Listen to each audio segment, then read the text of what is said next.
Oft in the stilly night, ere slumber chain abound me, fond memory dim the light of other days around me.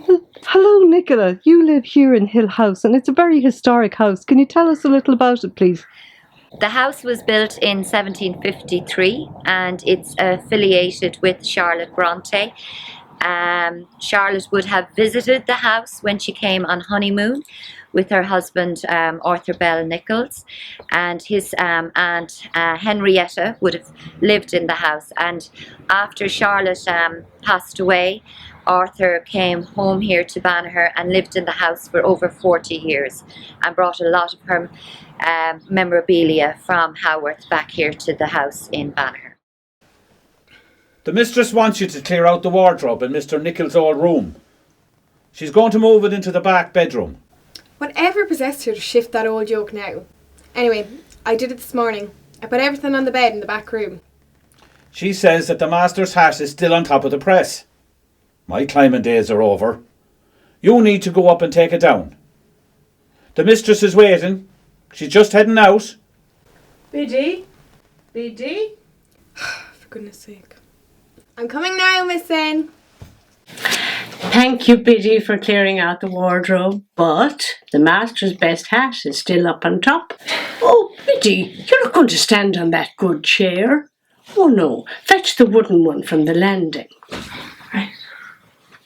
How long is he dead now, miss? Must be at least 10 years. 7 years, Lord rest him. I miss him every day. Do you want this brown parcel as well? What? What parcel?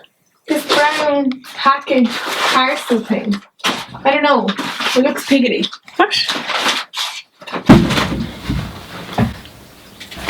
Biddy! Sure, miss, I only have one pair of hands.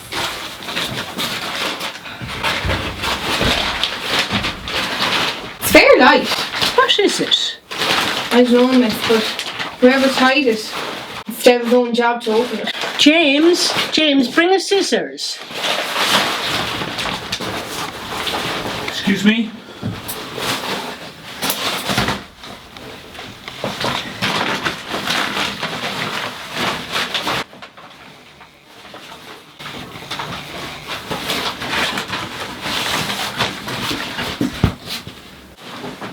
That yoke must be there since God was in short trousers. It looks like some class of a drawing.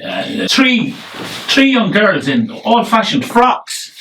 Jesus, they look like they've been crucified. Don't blaspheme, Biddy. You know what it looks like? The picture of her nibs over the old fireplace.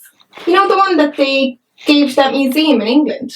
Looks like a piece of old rubbish to me. Hold it up, James. Let me see. You know, Biddy, I think you might be right. Now, downstairs in the master's study, on that bookshelf under the window, there are books.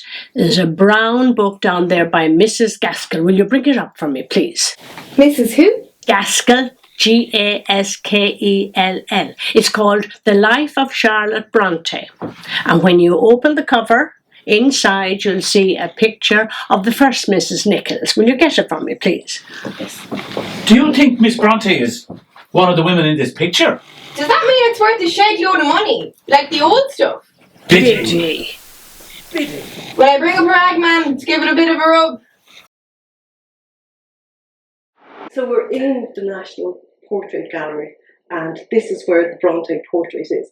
Can you tell me about your role, first of all, Sarah? Yeah, sure. So I'm curator of Victorian portraits here at the National Portrait Gallery. So I look after and display the gallery's vast collection of portraits from around 1837 up to 1900. How did the pillar portrait, as it's known as, come into the collection? So we know about this portrait from Mrs. Gaskell's description of it from her Life of Charlotte Bronte, and she describes it really beautifully. And she describes Charlotte sitting on the right of, I think she says, a imposing pillar, or a huge pillar, and it does have that, bisecting the composition. And on the left you have Anne and Emily Bronte. After that, the sort of trail goes cold, and no one really knew where the portrait was until 1914, when it was discovered on top of a wardrobe in brown paper by the widower, Mary Ann Nicholls. And she writes to Reginald Smith of the publishers that published Jane Eyre, and she sort of apologises that she didn't know where it was, but that her nurse was turning over some things in the wardrobe and came across this canvas that was folded into four. Amazingly, it was this lost portrait, the so-called pillar portrait. And the date is really significant because if you think of it, after Arthur Bell Nicholls died in 1906, after that she sold a lot of the treasured items. None of them were sold after this, but she sold them all through Sotheby's. Yeah. And it's interesting then that when this piece arrives, she goes directly to the publishers. Yes, exactly, all the publishers. Yeah. I know all the people. No, it's really interesting. And actually, you know, there are 3 known about group portraits. One, the so-called gun portrait. There's another group portrait, which a portrait believed to be of Emily Bronte, which we also have at the gallery, is a fragment of that. And then there's this so-called pillar portrait. And so it's sort of like a stroke of good luck, really, that they were folded up and left on the top of the wardrobe and weren't sold on, because, you know, now it's on public view, it can be enjoyed, and the National Portrait Gallery, when it acquired the work, as well as the fragment of Emily, took quite an unusual decision to not restore the painting. So it's got these crease marks and the paint losses, and it was believed that, you know, it would look much better if it was restored, but we decided not to back in 1914, and it's got this enduring appeal. And then another sort of layer of interest comes in the late 1950s, when it was discovered that there was another figure beneath this pillar that Mrs. Gaskell talks about, the pillar that bisects the portrait, and underneath that pillar you can discern a male figure, and it's believed that that's the self-portrait Patrick Branwell Brontë, who painted the work.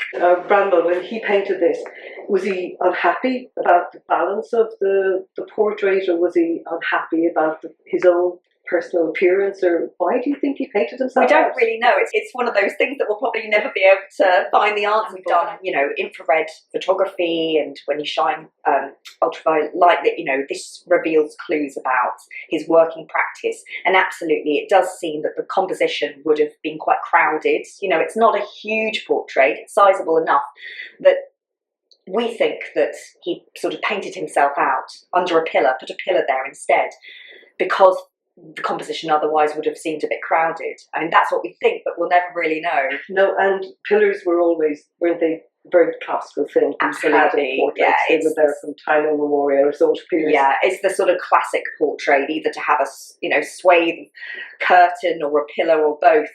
So it's sort of, it's not so surprising that that is the kind of motif that he would choose to cover up his own portrait.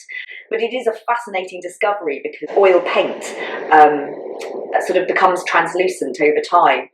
So it's this very eerie presence in the portrait, which is already a sort of has a fascinating history. And it's almost like a metaphor for, you know, Branwell was a really important member of that family, but he was really important in terms of the girls' creativity, as his creativity ran alongside their creativity. I guess I see what you mean. You know, the fading under, you know, the fading of the oil and him coming through. It's a very sort of eerie scene in many ways. This is the copy of a letter that Mary Ann Nicholls sent to Mr. Smith, Reginald Smith, of the publishers. And she says, "I feel I must try and write a few lines to thank you most gratefully for your kindness to me, that also thought of such great kindness touches me more than I can say." She goes on to say, I would be glad, yes, I'd be glad of the money if you were to, you know, if I were to sell them to the National Portrait Gallery. I dare say you may wonder how I never said anything of the portraits before, but till about 6 months ago, I did not know they were in the house. Here we have a note of the purchase of portraits to the National Portrait Gallery. And here we've got February 12th, 1914. So very soon after she finds them, and that's it's quite amazing how quickly it enters the collection of the National Portrait Gallery. Here we have Emily Bronte, painted by Branwell Brontë for back in 1914, £100. And then we have the group portrait of Charlotte, Emily and Anne Bronte, a group painted by Branwell Brontë for £250, so £350 altogether. The National Portrait Gallery buys these two portraits for, given that this is the only group portrait that survives. You know, it's a real coup, I think, that Mary Ann Nicholls offered them to the gallery for purchase, and that they took her up on that. So when the portrait was displayed by the National Portrait Gallery in March 1914, just after it had purchased the work, along with the fragment of Emily that came from Banagher after it had been discovered, it goes on display, and there's such enthusiasm and a desire to see, and crowds flock to the National Portrait Gallery to see these works that have been discovered. And the national press go crazy, and there's a really nice passage here in the Yorkshire Observer on the 9th of March 1914, so a couple of days after it first went on display. And it said, the National Portrait Gallery underwent a minor siege yesterday. I have never before seen it so crowded with people, with whose names and faces one was familiar. So lots of famous people apparently came to see it. All came with a single purpose of seeing the recovered pictures, and the attendants became so habituated to the demand for them that they not only ceased to wait for it, but insisted upon people going back to see them a second time. So it gets at that suggestion that people, there was such a crowd, you could hardly see it, so you'd have to come back. It says that the sisters, the group portraits of the pillar, so-called pillar portrait, is hung very high, so you can't really get a close examination.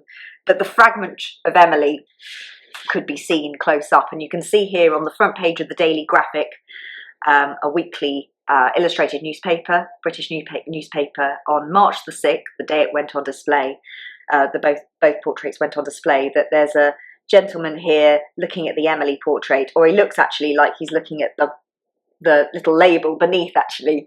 And then there's another gentleman here looking up high to where the portrait is hung. And thankfully, the way that the portrait has been hung ever since has been lower to eye level, so you can get a really good look at the portrait of the sisters. And when you think about it, if you think that that was done in 1914 and that they had been dead for 20 years at that point. It's been, the portrait's been exhibited in this country in exhibitions, of course at the MPG, and it has such appeal, just like the three sisters' amazing novels. And it's also travelled much further afield on exhibitions to Australia, to South Korea, to the Netherlands, and beyond. And so it has, just like their works and the sisters' identities themselves, this universal appeal that just endures. And I think, you know, this being the only known group portrait that has survived, it's just so wonderful to have. And we know the likenesses are good. So said Mrs. Gaskell in her life of Charlotte Bronte. So it's just a really fantastic painting to have. The whole thing was very serendipitous as well, when you consider that the second Mrs. Nicholls, who was Charlotte's successor, when she discovered it, it was just the year before she died, so she was able to recognise it. Yeah, amazing. Thank goodness she did. What a gift. Yeah, absolutely. Oft in the stilly night, ere slumber chain abound me, sad memory dim the light of other days around me. When I remember all the friends so linked together, I see around me now, like leaves in wintry weather.